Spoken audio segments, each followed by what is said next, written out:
जिसे आप अपने भीतर की दुनिया कहते हैं वह सिर्फ आपके आसपास की दुनिया का प्रतिबिंब होना चाहिए।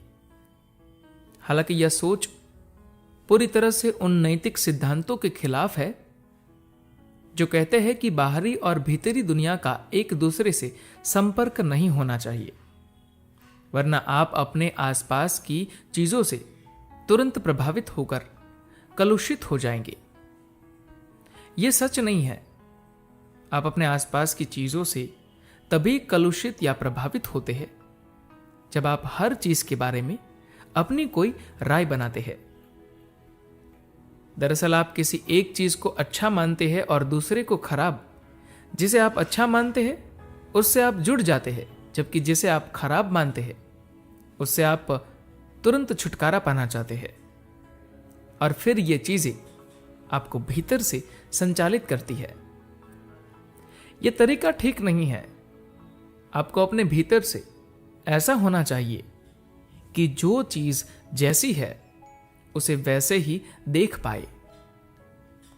अगर आप किसी चीज को जैसी वह है उससे अलग होकर देखना चाहेंगे तो इसका मतलब है कि आप अपनी राय और पूर्वाग्रहों से दुनिया में मिलावट करने की कोशिश कर रहे हैं। सृष्टा ने सृष्टि की रचना ही ऐसी की है कि इसे उसी तौर पर देखा जाए कि जैसी कि वह है। इसे वैसा बनाने की कोशिश मत कीजिए जैसा आप इसे देखना चाहते हैं। यह एक अभद्रता है, फुहड़ता है, जिसे मानव जाति लगातार सृष्टि के रचयिता के साथ करती आ रही है। यह सृष्टि अपने आप में इतनी शानदार रचना है, फिर इसमें आपके करने के लिए कहां कुछ बचता है। अगर आप कुछ कर सकते हैं तो बस इसे अपने भीतर आत्मसात करने की कोशिश कीजिए। हालांकि वो भी आसान नहीं है, क्योंकि यह सृष्टि असाधारण रूप से बहुस्तरीय है। यहां सिर्फ चीजें ही नहीं है, बल्कि यहां बहुत सारे असाधारण घटनाएं भी घटित हो रही है। यह सब एक साथ एक ही जगह और एक ही वक्त पर हो रही है।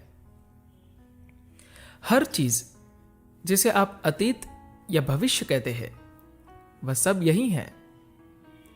अगर आप हर चीज को यथास्थिति में देखेंगे, अगर यह पूरी सृष्टि आपके भीतर प्रतिबिंबित होने लगेंगी, अगर आप अपने भीतर इस सृष्टि को उसी रूप में देख सके जैसे यह है, तो आप सृष्टि के स्रोत बन जाएंगे। भीतर और बाहर से इंसान को ऐसा ही होना चाहिए।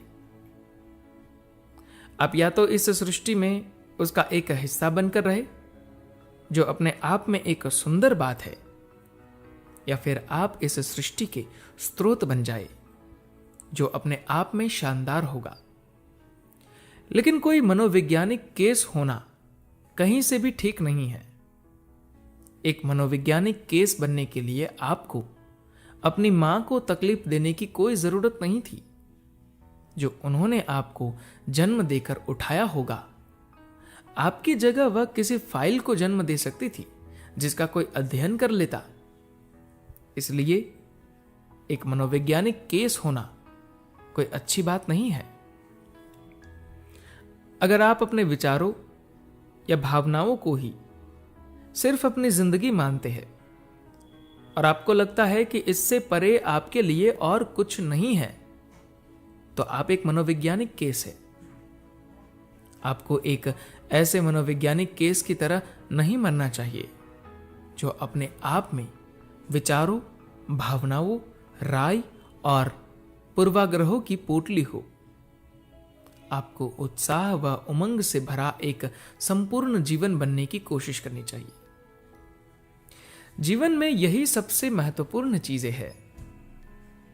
आप अपने जीवन में जो सबसे महत्वपूर्ण व महान काम कर सकते हैं वह है कि खुद को विचारों या भावनाओं के पैटर्न के रूप में परिभाषित करने की बजाय परम को पाने की कोशिश करें। आपको एक संपूर्ण जीवन बनने की कोशिश करनी चाहिए। एक संपूर्ण जीवन बनने का यह मतलब नहीं कि आप बाहर जाए और दुनिया में तमाम तरह के कारनामे करे। इसका मतलब है कि आप खुद को अपनी पूरी संभावनाओं तक विकसित होने दीजिए। हर व्यक्ति को यह करने की कोशिश करनी चाहिए। हम वही करते हैं जिसे किए जाने की जरूरत होती है। इन दिनों मैं जहां कहीं जाता हूं, लोग मुझे ऐसे इंसान के रूप में पहचानते हैं जिसने हजारों पेड़ लगवाए, जिसने कई बच्चों को शिक्षित किया, जिसने कई अस्पताल बनवाए और भी न जाने कितने धर्मार्थ काम किए हो। मुझे कई बार इस सोच पर बेहद छटपटाहट होती है कि मैं किस रूप में पहचाना जा रहा हूं। यह बेहद अफसोस की बात है कि आज भी लोग भोजन, शिक्षा व स्वास्थ्य जैसी चीजों से आगे नहीं देख पा रहे हैं। मान लीजिए कि देश या दुनिया में वाकई सब कुछ अच्छा चल रहा होता तो हर व्यक्ति के पास खाने के लिए पर्याप्त भोजन होता, हर व्यक्ति शिक्षित होता, हर चीज अच्छी चल रही होती। फिर ईशा विद्या स्कूल शुरू करने और दोपहर का भोजन देने की क्या जरूरत थी?